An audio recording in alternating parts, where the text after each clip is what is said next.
O objetivo deste vídeo é decodificar o capítulo 12 de Apocalipse e descortinar o papel profético do Brasil no plano de Deus para a humanidade. Apocalipse 12. Viu-se grande sinal no céu, a saber. Este primeiro versículo logo estimula que tenhamos uma visão diferenciada, específica, ao relatar: viu-se grande sinal no céu.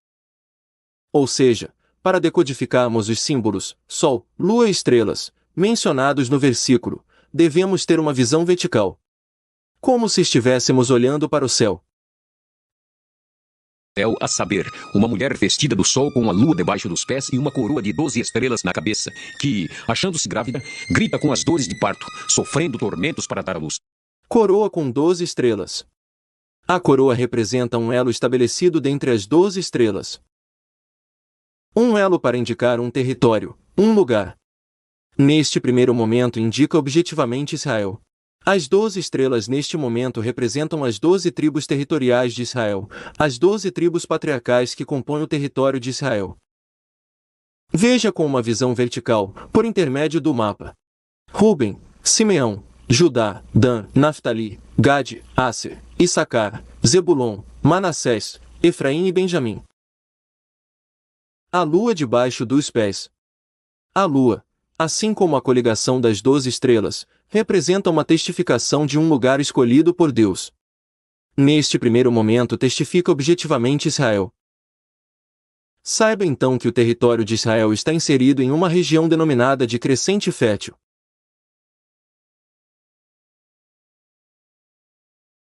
Fértil porque se trata de uma área extremamente propícia à agricultura e criação de gado, mesmo em meio ao deserto inóspito.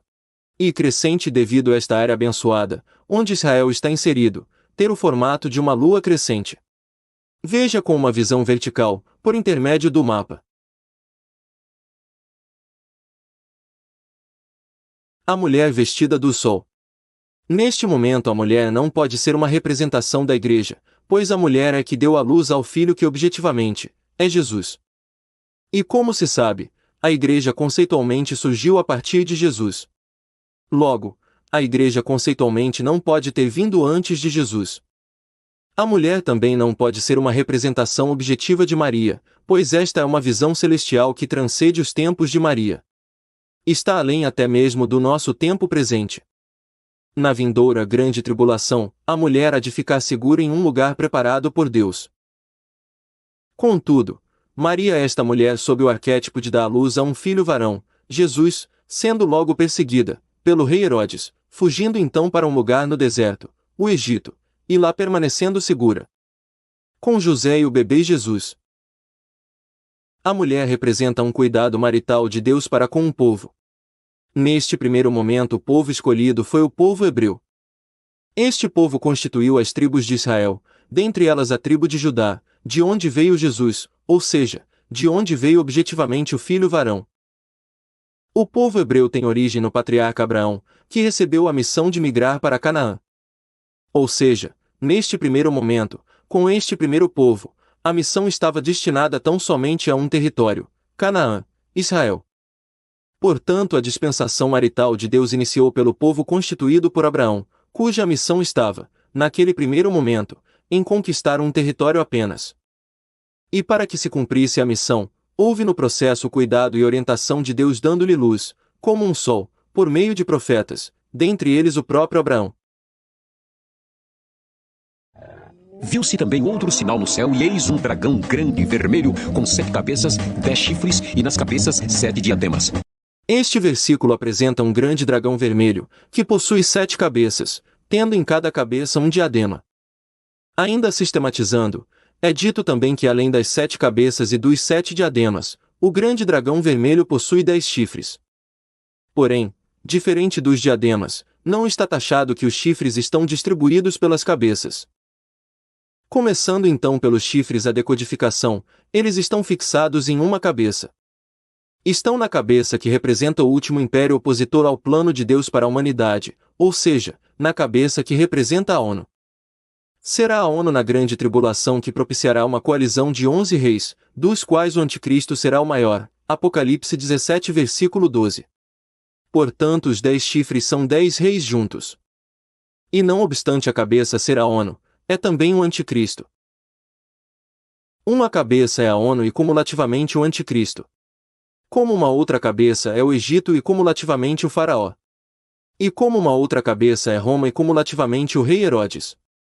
O faraó e o rei Herodes, nos seus respectivos impérios, intentaram contra o plano de Deus ao promoverem matança de bebês do povo escolhido. Êxodo 1 do versículo 15 ao 22, Mateus 2 versículo 16.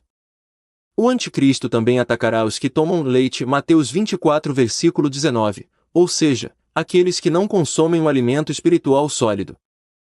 E pelas cabeças do dragão representar os impérios, e cumulativamente seus reis, quando é possível discernir, que intentaram contra o plano de Deus para a humanidade no transcurso da história, é que é dito que ele é grande. O que já não ocorre com a besta de Apocalipse 17. Não é dito que ela é grande. E não é grande pois suas 7 cabeças, diferente das cabeças do dragão, representam 7 reis de um império apenas, o romano. Por isso é dito também que as 7 cabeças da besta de Apocalipse 17 são 7 reis e 7 montes, Apocalipse 17, do versículo 9 ao 10. A sua cauda arrastava a terça parte das estrelas do céu, as quais lançou para a terra. Este evento cataclísmico indica que o dragão promove grandes sinais. Porém tais sinais são de mentira, por isso ele usa a cauda, Isaías 9 versículo 15. Já está evidente que o dragão é uma representação de Satanás.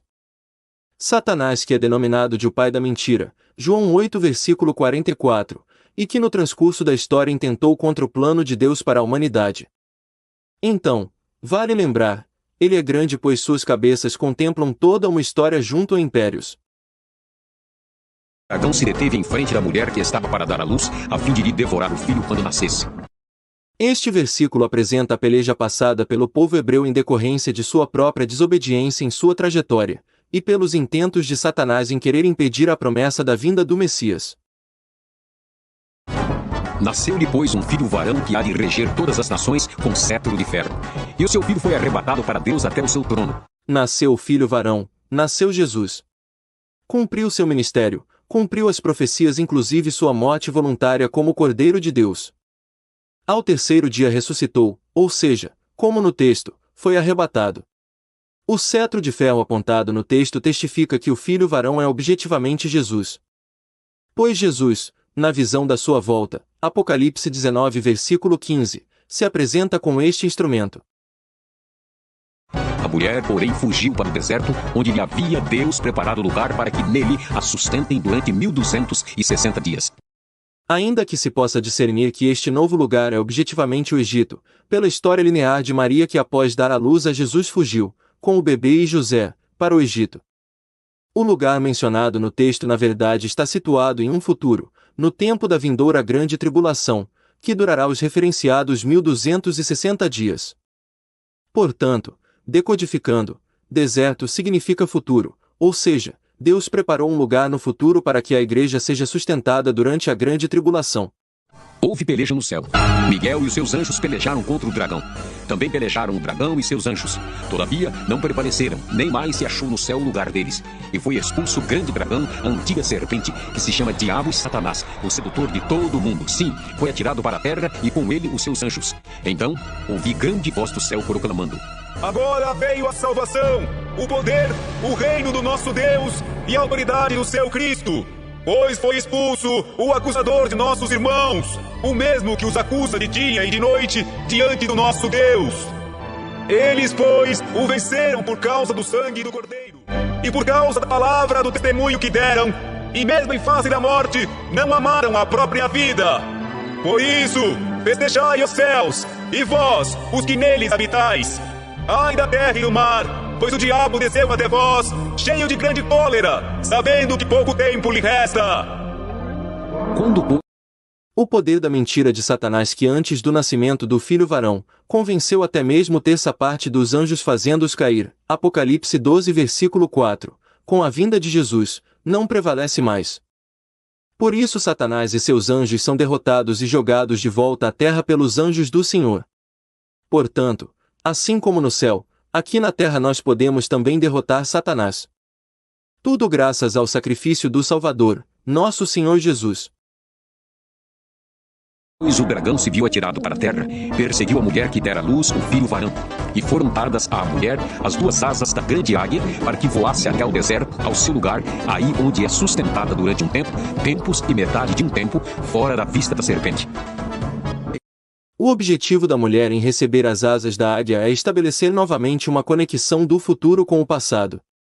Pois em Êxodo 19 versículo 3 e 4, Deus demonstrou sua semelhante provisão no deserto literal. E novamente é relatado que a mulher parte para um lugar onde será sustentada na vindoura grande tribulação, nos 3 anos em meio que corresponde a 1260 dias, Apocalipse 12 versículo 6, ou, a um tempo, tempos e metade de um tempo, como dito neste versículo. E o novo lugar é o Brasil. Portanto, é no Brasil onde a igreja, isto é, a mulher, será alimentada com alimento espiritual sólido, não ficando assim, apenas com o leite espiritual, Mateus 24 versículo 19. E o alimento sólido tem como efeito a maturidade espiritual propiciando, com excelência, o discernir sobre aquilo que é verdadeiro, do que é mentiroso, Hebreus 5 versículo 14. Logo, esse sustento anula o poder da mentira de Satanás. E por isso o alimento espiritual sólido será o verdadeiro diferencial do lugar no tempo da grande tribulação. E semelhante ao primeiro momento, com Israel, neste segundo momento, com o Brasil, os símbolos Sol, Lua e estrelas, testificam o lugar. Veja por intermédio de uma visão vertical. As 12 estrelas simbolizavam as 12 tribos territoriais de Israel, agora elas simbolizam os 12 países independentes da América do Sul. Levi não tinha território, e a Guiana Francesa não é independente. Já a Lua é agora um símbolo para a Argentina. O nome Argentina advém de argento, que é prata em latim. Logo Argentina é prata. E a prata está para a Lua em uma organização profética, pois a prata e a Lua estão dispostas como segundo em Daniel 2 versículo 32, e Apocalipse 12 versículo 1. Então se a Lua de Apocalipse 12 versículo 1 está para a prata de Daniel 2 versículo 32. E a prata está para o argento, que é prata em latim. E o argento está para a Argentina, que deriva de argento.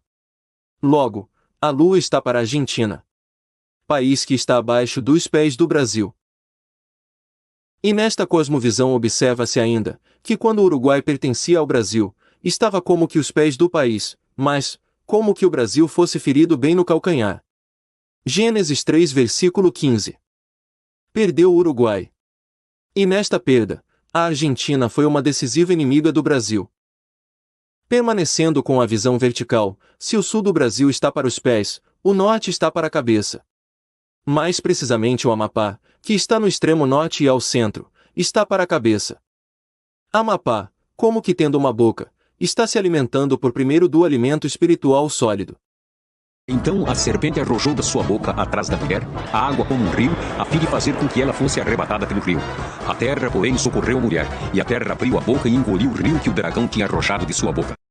O rio vindo do dragão representa o último intento de Satanás contra a igreja antes dela se estabelecer no lugar seguro. Já o rio sendo absorvido pela terra representa o último mover profético de Deus para com a igreja antes da volta de Jesus. Portanto, a terra representa pontualmente o Espírito Santo que está sendo derramado sobre nós, Atos 2 do versículo 16 ao 20. Espírito Santo que é o terceiro da tríade, Deus, Jesus e Espírito Santo. Bem como a terra é a terceira na tríade dos astros do texto, que possuem singularidade nas individualidades, ou seja, Sol, Lua e Terra. Irou-se o dragão contra a mulher e foi pelejar com os restantes da sua descendência, os que guardam os mandamentos de Deus e têm o testemunho de Jesus. E se pôs em pé sobre a areia do mar. Por fim, o dragão não prevalecerá com seu poder da cauda, com seu poder da mentira. Isaías 19 versículo 15, contra aquela mulher, contra aquela igreja, que estará no lugar seguro. Lugar preparado por Deus com o sustento do alimento espiritual sólido, que propicia a maturidade de discernimento, Hebreus 5 versículo 14. Frustrado, o dragão então irá intentar contra os demais cristãos que não têm a mesma fortaleza do lugar dada a nós, por nosso Deus. E quando é dito que Satanás se coloca na areia do mar, denota que irá aguardar seu filho subir do mar, Apocalipse 13 versículo 1.